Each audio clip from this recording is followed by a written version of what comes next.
दोस्तों आइए देखते हैं आज की 24-24 अहम मुख्तसर शॉर्ट खबरें सैफ न्यूज़ पर।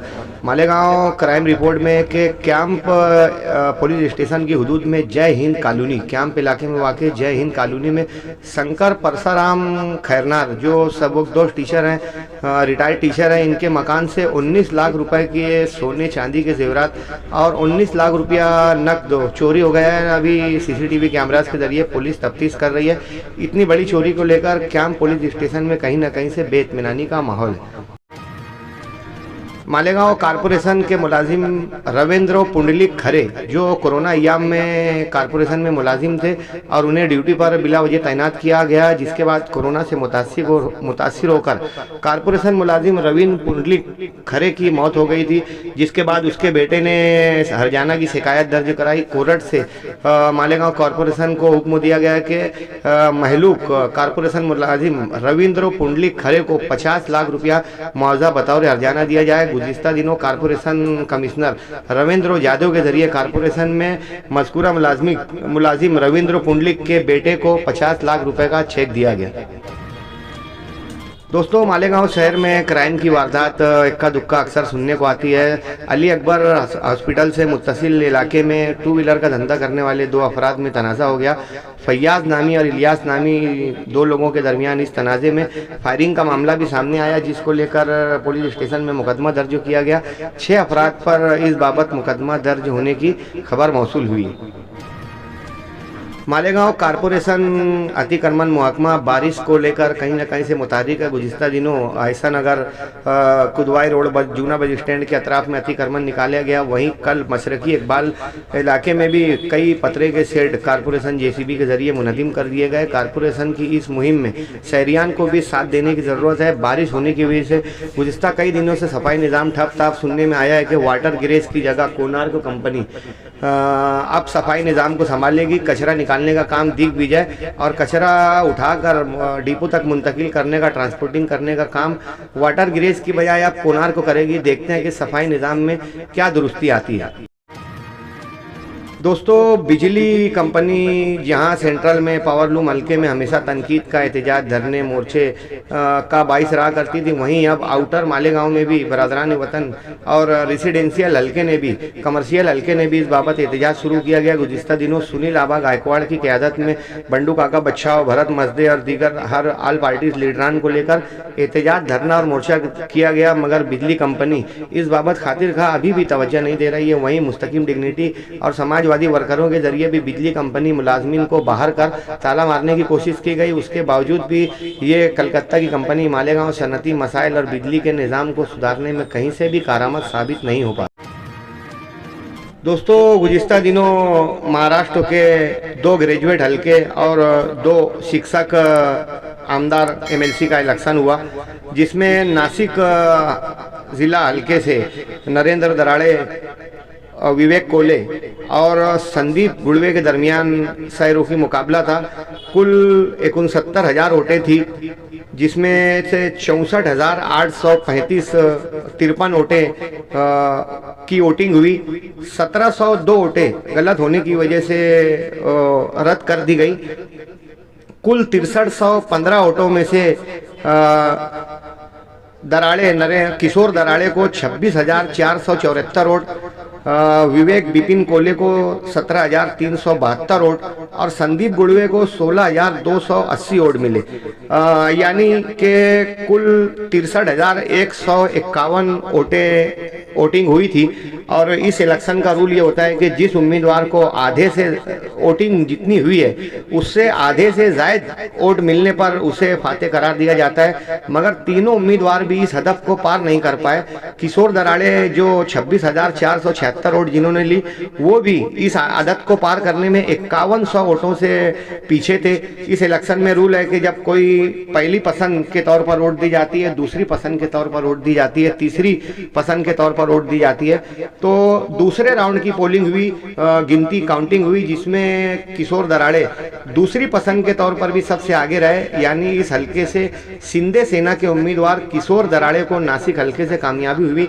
वहीं मुंबई ग्रेजुएट हल्के से उद्धव ठाकरे के उम्मीदवार JM अभ्यंकर ने कामयाबी हासिल की। वहीं मुंबई शिक्षक हल्के से उद्धव ठाकरे सेना के अनिल परब ने फतेह हासिल की। कोंकण इलाके से बीजेपी के उम्मीदवार जो ग्रेजुएट एमएलसी के लिए उम्मीदवार थे नरेंजन राव डावखरे बीजेपी के उम्मीदवार कोंकण से कामयाब हुए और नासिक से शिंदे, यानी इन 4 नशिस्तों में से 2 नशिस्तें उद्धव ठाकरे इंडिया अलायंस के पास रही और 2 नशिस्तें इंडिया अलायंस के पास रही, यानी एक बीजेपी और एक शिंदे।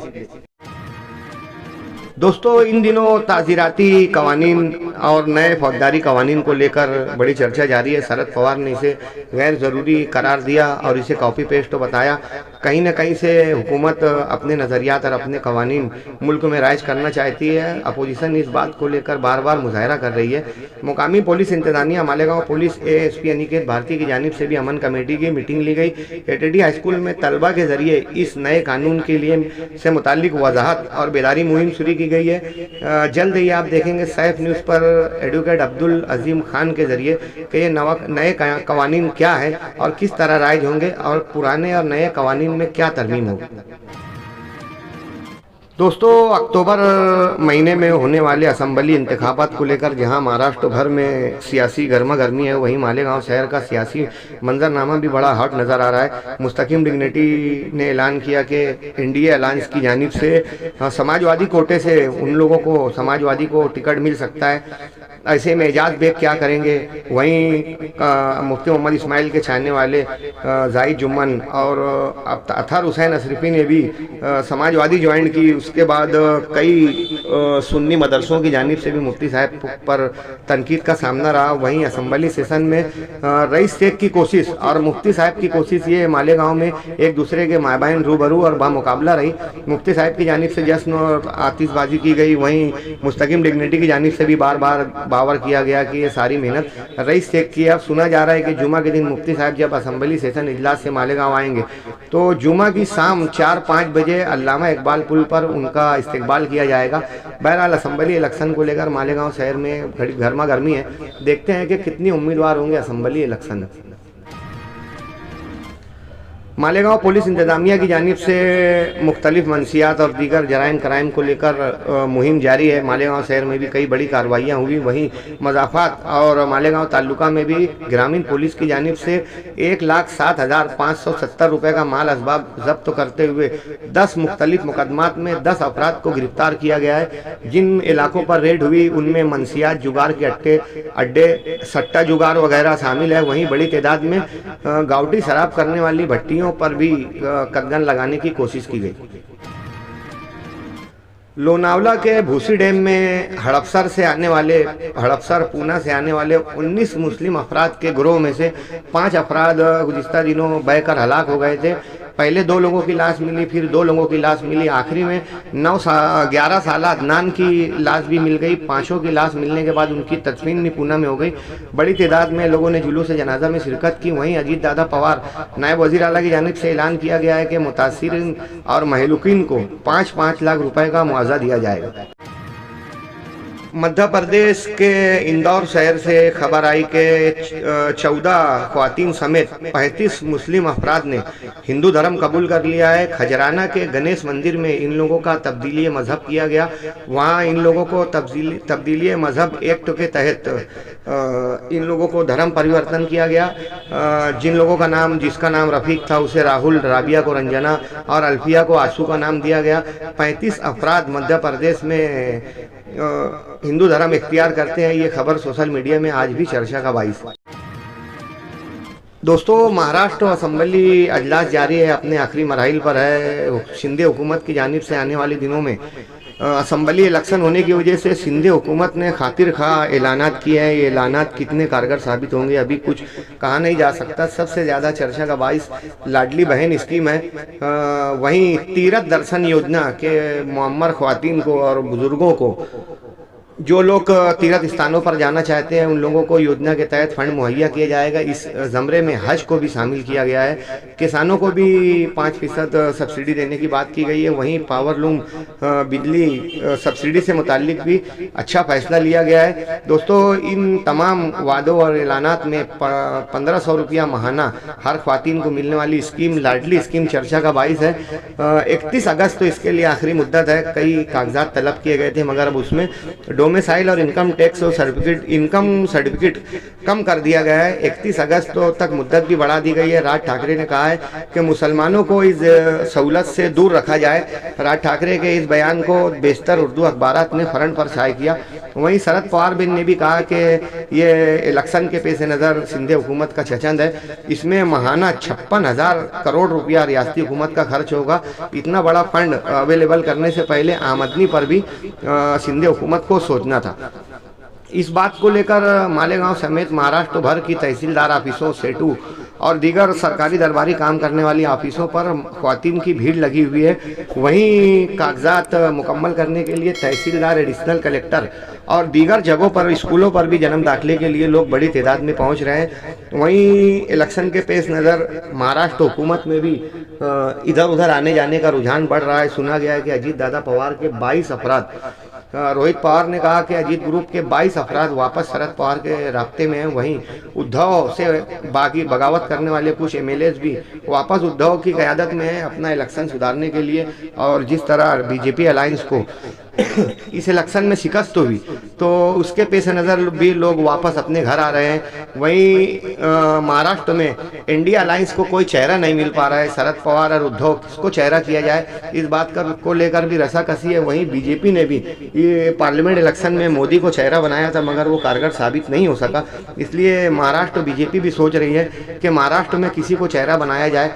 देखते हैं कि देवेंद्र फडणवीस या नितिन गडकरी। हाथरस का मामला बड़ी तशवीश का बाइस है कि 125 से ज़ायद अफराद हलाक हैं, 50 से ज़ायद लापता हैं, 150-150 से ज़ायद अफराद ज़ख्मी बताए जा रहे हैं। हुआ ये कि भोले बाबा नामी एक संत जिनका सत्संग जारी था, इनके पाँव की धूल हासिल करने के लिए हंगामा हुआ और भगदड़ में इतने लोग हलाक हो गए। महलूकीन को यूपी हुकूमत ने 5-5 लाख रुपए मुआवजा देने का भी ऐलान किया गया है। वहीं बाबा के आश्रम को भी बुलडोजर के जरिए गिराने की बात की जा रही है। इस बाबत नारायण साकार हरि उर्फ भोले बाबा, जिनका सत्संग था, वो फरार बताए जा रहे हैं। बताया जाता है कि ये पहले फौजी अफसर थे, पुलिस में भी रह चुके हैं। बाद में इन्होंने अपना एक मंदिर शुरू किया और बड़ी तादाद में इन्होंने अपने अकीदतमंद पैदा किए। इस बाबत इंक्वायरी भी जारी है कि जिस सत्संग में इतने लोग हलाक हुए, तो उस बाबा का बैकग्राउंड क्या है। देखते हैं कि आसाराम के बाद इनका नाम किस तरह पेश होता है। महाराष्ट्र कानून साज काउंसिल एमएलसी की 11 नशिस्तों महाराष्ट्र की 11 नशिस्तों पर एमएलसी के इंतखाबात 12 जुलाई को होंगे, जिसके लिए अभी तक 14 उम्मीदवार सामने आए हैं। बीजेपी ने पंकजा मुंडे समेत 5 लोगों को और शिंदे सेना ने 3 लोगों को, अजीत दादा पवार ने 1 और वहीं कांग्रेस, एनसीपी और उद्धव गुट की जानिब से भी उम्मीदवारों का ऐलान किया जा रहा है। 12 जुलाई के 11 नशिस्तों पर होने वाले एमएलसी इंतखाबात में किसकी जीत होती है, यही असेंबली का सेमीफाइनल होगा। पार्लियामेंट में नई हुकूमत का इजलास जारी है। अपोजिशन ने आज वॉकआउट किया मोदी की हरदर्मी को लेकर। वहीं अपोजिशन की जानिब से राहुल गांधी ने भी तवील तरीन शदीद तनकीद आमेज तकरीर करके मोदी को चिराग पाक कर दिया। मोदी गुज़िश्ता हुकूमत में जिस अहंकार के साथ अपनी बात मनवा लिया करते थे, अपोजिशन इस बात पर कतई राजी नहीं है और मोदी के साथ में अलायंस की पार्टियां भी सेकुलर मुद्दों को लेकर कहीं न कहीं से बीजेपी का साथ छोड़ रही हैं। मजबूत अपोजिशन हो सकता है कि तब्दीली हुकूमत का बाइस बने। बरतानिया में आज पार्लिमानी इलेक्शन जारी है। दोस्तों, स्टारमो की क़यादत में लिबरल पार्टी सबसे ज़्यादा आगे बताई जा रही है। आपको बता दें कि गुज़िश्ता बरतानवी इलेक्शन की बॉडी में, माजी की बॉडी में 15 हिंद नज़ात, लेकिन यानी इंडियन 15 लोग एमपी बने थे। इस बार 15 से ज़ायद इंडियन नज़ात वहाँ पर पार्लियामेंट में चुन कर आ सकते हैं। बरतानिया में होने वाले इलेक्शन में 11 दिनों के बाद मालूम हो सकेगा कि किसकी हुकूमत बनती है। दोस्तों, ईरान में गुज़िस्ता दिनों इलेक्शन हुआ। कुल 61 मिलियन वोटें थी, जिसमें से महज 24.50 मिलियन वोटें यानी 39.9% वोटिंग ही हो सकी। और वहाँ के रूल के मुताबिक, ईरानी इलेक्शन के रूल्स के मुताबिक, जिस शख्स को जब 50% से ज़्यादा वोटें नहीं मिलती वो चुनकर नहीं आ सकता, यानी 39% कम पोलिंग होने की वजह से कोई भी उम्मीदवार चुनकर नहीं आ सका। जुमा के दिन यानी कल दोबारा ईरान में पार्लिमानी इंतखाबात की पोलिंग होगी।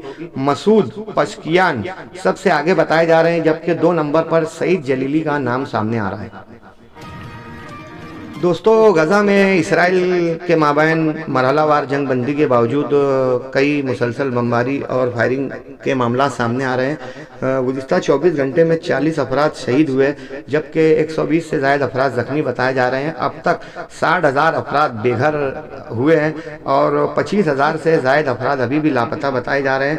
कल रात भी ऐसे इलाकों पर बमबारी की गई जहाँ पर पानी की उसूलियाबी के लिए गजा के मासूम पहुँचे हुए थे, और इस फायरिंग में तकरीबन 38 अफराद के मारे जाने की खबर है। वहीं इसराइल में जंगबंदी को लेकर इसराइल की मुसलसल तबाह होती मैसत को लेकर भी लाखों इसराइली अवाम ने गुज़िस्ता कल मुजाहरा कर बेंजामिन नेतन्याहू से मुताल्लिक मुजाहरा और एहतजाज किया, मगर इसराइली वज़ीर आज़म जंगबंदी को लेकर कतई राज़ी नहीं है। वहीं इसराइली हुकूमत ने 55 फ़लस्तीनियों को बेगुनाह साबित करार देते हुए गुज़िस्ता कल रिहा कर दिया गया है। 55 फ़लस्तीनियों के रिहा होने के बाद गजा में कहीं न कहीं से हल्के तबस्सुम का आसार दिखाई दिया। जम्मू और कश्मीर में इंडियन और पाकिस्तानी दहशतगर्दों के दरमियान झड़प में इंडियन फोर्सेस ने 3 दहशतगर्दों को हलाक किया है। वहीं पाकिस्तान और अफगानिस्तान जंग के दरमियान भी 4 अफराद के मारे जाने की खबर सामने आ रही है। फ़लस्तीन का साथ देने की पादाश में लेबनान और इसराइल के ताल्लुकात गुज़िस्ता कई माह से ख़राब दिखाई दे रहे थे। अब इसराइल ने लेबनान के दाखिली इलाकों पर हमला किया है, जिसमें हिज़्बुल्लाह के एक लीडर के हलाक होने की खबर है।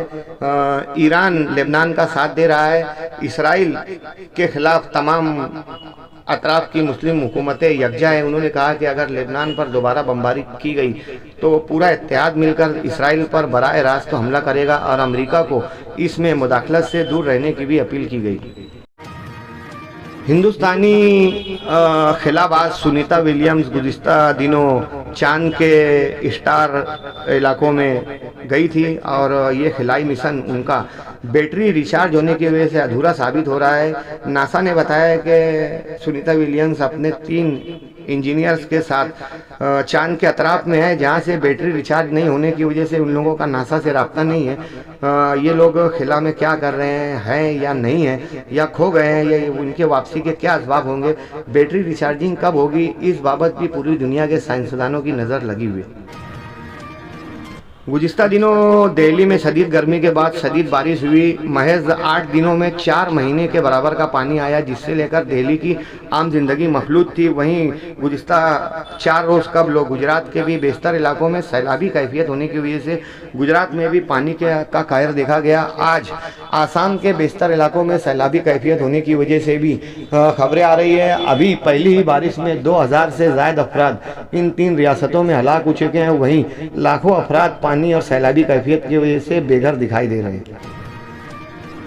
दोस्तों, गुज़िस्ता दिनों इंडिया और साउथ अफ्रीका के T20 वर्ल्ड कप में इंडिया की फतेह के बाद मालेगांव समेत मुल्क भर में जश्न का माहौल था। अब ये टीम जब इंडिया वापस आई तो मोदी ने इनका खैर मकदम किया। इन लोगों ने दिल्ली में नरेंद्र मोदी से मुलाकात की, इनका एजाज़ और इस्तकबाल किया गया। जुमा के रोज़ मिल्लत हाई स्कूल खड्डा जीन में Yashwantrao Chavan open Maharashtra open university की जानिब से गैरेज फिटर, मैकेनिक, सिलाई काम करने वाले और फैशन डिज़ाइनर्स के लिए कोर्स की मालूमात की मीटिंग रखी गई है। जो लोग मालेगांव शहर में गैरेज मैकेनिक का, सिलाई का, फैशन डिज़ाइनर का हुनर जानते हैं मगर वो मुस्तनद नहीं है, तो फ्री ऑफ चार्ज जो यशवंतराव चौहान यूनिवर्सिटी उनका महज आधे घंटे का इम्तिहान लेकर उनको सर्टिफिकेट देगी। ये सर्टिफिकेट नौकरियों में मुल्क और बैरून मुल्क की सरकारी और निजी कंपनियों में कहीं ना कहीं से ये सर्टिफिकेट काम आएगा। इस बाबत बेदारी और मालूमात तफसीलात के लिए जुमा के रोज़ शाम 4 बजे मिल्लत हाई स्कूल खड्डा जीन में यशवंतराव चौहान यूनिवर्सिटी के मालेगांव के माविन शेख अतीक सर के ज़रिए रखी गई है। इस ताल्लुक़ से fitter, garage mechanic, 2 wheeler 4 wheeler सिलाई का काम करने वाले और फैशन डिज़ाइनर्स ज़रूर शिरकत करें और इससे इस्तेफादा हासिल। दोस्तों 7 जुलाई बरोज़ एतवार को मुहर्रम का चांद नज़र आ सकता है। मतलब 8 जुलाई को यकुम मुहर्रमुल हराम पहली तारीख होगी। नया इस्लामी साल 8 जुलाई को हो सकता है। मालेगांव शहर में 9, 10, 11 इन 3 दिनों में काफ़ी तकरीबात का इनेकाद होता है। वहीं शिया हजरात पहली तारीख से लेके 40 दिन तक यानी कुल 50 दिन तक शिया हजरात की जानिब से मजालिस का एहतमाम होता है। मुहर्रम से मुताल्लिक ताज़ियादार तंजीमों ने कॉरपोरेशन इंतज़ामिया से मिलकर इस बाबत कामकाज से मुताल्लिक अपील की है। इंडियन आर्मी चीफ, नए इंडियन आर्मी चीफ 30वें नए इंडियन आर्मी चीफ के तौर पर उपेंद्र द्विवेदी का नाम सामने आया है। कानून कायदे के सख्त और उसूल व ज़वाबित से मुताल्लिक हमेशा फ़राइज़ बंद रहने वाले उपेंद्र द्विवेदी नए इंडियन आर्मी चीफ के तौर पर ज्वाइन हुए हैं। वहीं जम्मू कश्मीर में दहशत गर्दों से झड़प उनके लिए पहली तवज्जो का बाइस बनी हुई है।